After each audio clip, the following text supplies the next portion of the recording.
Of Sports Junkies. My name is Gary Wolfel, and it's my pleasure today to be joined by the Trotter twins, who just 2 minutes ago had me confused, which is which? Michael? Yeah. Marcus. Exactly, yeah. You guys walk around the University of Wisconsin campus with little name tags? Sometimes we need to. A lot of times in discussion class, people will be real confused when they see me. And they're like, well, we just saw you 5 minutes ago with different clothes on. We said hi to you, and you didn't wave. I'm like, oh, that's my twin brother. And that's happened for many years at Wisconsin. So. What about you? Yeah, no, it's a point that mom and dad still mess it up. And it's a point I just take it for what it is. To the point, it happens so many times you can't get offensive over it. So. Well, I was outside in the hallway, and I had no problem at all. I mean, I've known you guys for several years. Mm-hmm. All of a sudden I'm walking in here and I'm on the side and I'm looking at you from the side and I go, okay, wait a second. Right, I got this panic attack. Have you ever pulled any pranks on anybody? I mean, no. No. You didn't fill in for somebody on a test? I wish I did. I probably shouldn't say that on camera. But no, we haven't. We really should have taken advantage of that, but we haven't. Yeah. Okay. Mm-hmm. So how did your parents, being parents, obviously, knew the difference between the two of you, but did they even ever have any issues? Seriously? Still to this day, our parents will get us messed up. We went to dinner, I think, after the Minnesota game, and my mom was calling me Michael the whole time. I'm like, Mom, it's Marcus. Seriously? Yeah. Wow, that is great. I think that would come in handy though during tests. I've had a class before. You're working on your CPA, right? Right. Yeah. So I got done 2 of the exams. I have another one coming up in the end of January. So. I have a brother that has a CPA firm in town. I have a son who is working as a CPA in Milwaukee. Mm-hmm. That's connection. So if you need a recommendation, So, got to ask you though. It just seems like yesterday you guys were leaving for Wisconsin, right, to start your education and your athletic careers. And can you believe it's basically almost over? Yeah, I mean, it's been a lot of years at Wisconsin, but at the same time, we have a lot of great memories, and it's been a really good time, especially being with Michael at the same time, because I was almost going to go to Minnesota. I remember that. And, but I think at the end of the day, I wanted to go with Michael to Wisconsin, and, it was a really hard path, but at the same time, I think we really enjoyed it, and we met a lot of great people on and off the field, so it's been really good. Are you guys, really best of friends? Obviously, you're twins, but, are you really, almost figuratively joined at the hip? Yeah, we're always around each other. I think when we were little, I remember our parents, friends would say, when you guys grow up, you guys are going to be best friends. You guys are crazy. I hate Marcus. This is us growing up. But I think throughout college, we just matured and you just realized, the importance of each other. So, yeah, we're good friends. Are you familiar with the Lopez twins, Robin and Brooke? They play in the NBA. Mm-hmm. Right. Well, it's weird. This is about 4 years ago. I was at the NBA Summer League camp in Las Vegas, and they were drafted by different teams. Mm-hmm. It was the first time in their life that they were separated. Yeah. And one was located at a hotel on the North Strip, one was on the South Strip. One of the brothers ended up going to the other brother's place. Ended up staying, that tight. And then, of course, as their pro careers unfolded, they went their separate ways. Yeah, it's going to be separating, but, it's going to happen sooner or later. So. Yeah, I got to ask you, you obviously have many memories at Wisconsin. What's the one you're going to remember 40, 50 years from now? Anything that has really stood out? Yeah, I'll probably just say in the Iowa game last year, just getting a chance to play when Chris was down, mm-hmm. and I remember just warming up and 2 minutes before the game, Chris coming up to me and telling me that he was going to play this game. I'm like, oh snap! This is my chance to prove myself. So I'll probably just say that game and just being able to do well that game. And after the game was done, I kind of knew that I set myself up for the following season. So I'll probably say in terms of football, that's the game I probably remember the most, just because that was the foundation of my time this year. So. Okay, Michael. Kind of just rubbing off of what he's saying. I feel like my favorite time was the Utah State game. That was my first start. Right. And that was when I was playing safety. It was a night game. It was a really fun game to be in, and we won on a missed field goal. It was a fun game to be a part of, and that's probably one of my favorite football memories. Obviously, we have a lot of other memories that you can't say on this program. This is a family-oriented show.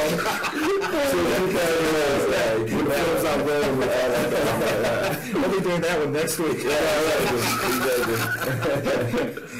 So, I mean, it's crazy. A lot of things have happened in the last 2-3 weeks. I mean, you lose a coach, you get a coach, you're going to the bowl games, you got exams. This must be Christmas time. I mean, this must be just like crazy time, doing video shows. Yeah. What is it like to go through something like that? I just can't imagine so many things going on at one time. And like you said, you're studying for your CPA, which may be the most important thing you do in your life. Right. You know. No, yeah, I think what being a student athlete teaches you is just how to juggle things and how to handle adversity. When Coach Anderson told us that he was leaving, it was almost like it was so unexpected that was expected. Yeah. And it's one of the things that obviously was going to affect Marcus and I as being seniors. But we're trying to tell the young people and the young players to not let it affect them. Because this is, in your lifespan, this is something that's very minimal. Like, down the road, if something big happens, you can't just quit, Right. walk away from it just because something happens. You know, Coach Anderson is a great guy and we love playing for him, but for whatever reason, he found a different opportunity that he wanted to pursue, and I thank him for his time here, and I'm happy for the future ahead. Yeah, just go off of what I said. Like, just being a football player in college, even though it's been really fun and stuff, you kind of realize that it is a business. I mean, there's literally what it is. So whenever a coach leaves, you have to respect it because you understand he's doing what's best for his family. So, Coach Anderson did what he thought was best for his family, so I'm 100% on board for him leaving just because it was best for his family. And I always respect him, always. And, like I said before, he's the coach that gave me the chance to prove myself, So even when he left, I always will put him in the highest regard just because of him giving me the chance to play. And like I said, it's a business, and he did what's right for his family. So for us older guys, having Coach Bielema leave, it was, we were used to it. So, it was easy for us to adjust. We're just like, when's practice, But for the young guys who wanted to play for Coach Anderson, that was really hard for them to realize that. And that was kind of like the first time they realized that, college football is a business, And so just teaching young guys all that stuff is just making our team better and just getting better down the road. So. Did you have any inkling at all that Gary Anderson was going to leave? No. You came off a bad loss to Ohio State, but I don't think anybody in the world saw this coming. No, it was funny. Like, before the meeting, like, people were joking that he was going to take the Michigan job or something, and it was like a total joke. Like, we were laughing about it, and like we went up to. What prompted them to say that he was going to take the Michigan job? I don't know. I think just people were like just doing. Because he was late or something. Yeah, he was late to the meeting. Okay, so I think we were just like joking around, and we were laughing, and when it happened, like, oh my god, maybe that was just a joke that I don't know. It was really weirdest coincidence, and everyone was just like, wow, we did not see that coming. But did he give any concrete reasons for leaving? It was really like a 2-minute speech. He just said he was leaving, said he can't really talk about it, wish he could talk more. He just said that, if we need anything, just always contact him. He's always supporting us, and he just walked out. See, that's where I have a real issue with college athletics, because the guys at the top control everything. I mean, they're so domineering. And they come in and say, hey, we want to be family, but when push comes to shove, they're not family. It's your self-interest. Yeah, and I don't blame Gary Anderson for leaving. He had his reasons, I'm sure, but at the same time, I thought he would owe you guys an explanation. I mean, especially those new kids they just recruited a year ago and said, hey, I'm going to be your coach for the next 4 or 5 years. And all of a sudden, boom, Yeah, it is what it is. I think my Marcus, like, future sons, like, down the road, hopefully in a while, but if they want to be football athletes or college athletes, what Marcus and I have been through, like, we know, especially in the recruiting phase, we're going to know how, like, the system and choosing the school, because like you said, the coaches, you can't choose a school primarily for the coaches because they can be gone just like that. That's what I was going to ask you. If they're a good coach, they're going to be gone. That's what it is. I'll ask both you guys. There's a lot of high school kids watching these shows, and some of them are going to have the opportunity to play at a major Division I program. What are 1 or 2 things you'd advise them to do in selecting a school?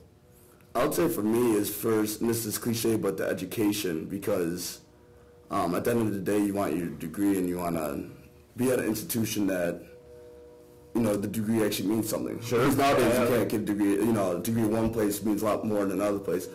And then second of all, I think it's the people that are also being recruited, more like the family atmosphere.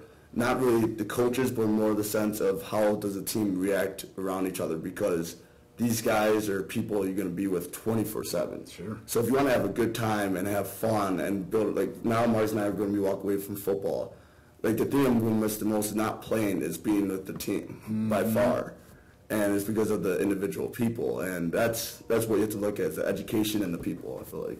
Yeah, I'll probably say the same thing. I think the biggest thing is that people have to understand, they go Division I, it's very hard. You're competing against the best athletes in the country. So there's a good chance you're not going to play, in any sport just because of the competition level. So you need to choose a place in a program that fits for you, not only on the field but off the field. You need a good support system, and you need, good coaching staff is good, but you have to understand that, coaches can leave. But like what Michael said, just a place that you feel like you can have more family around, and like people that come to Wisconsin always feel like it's a family atmosphere. Everyone on the team are good friends, and you don't see that in a lot of programs. A lot of programs, everyone is individualistic. They're thinking about the NFL. They're just there for the NFL, this and that. Like at Wisconsin, everyone is good friends, and that's why we get a lot of recruits, because the recruits are kind of mind blown. They're just like, what's going on? We don't see this anywhere else. So I would just say that is choosing a place where you love to be at on and off the field. So.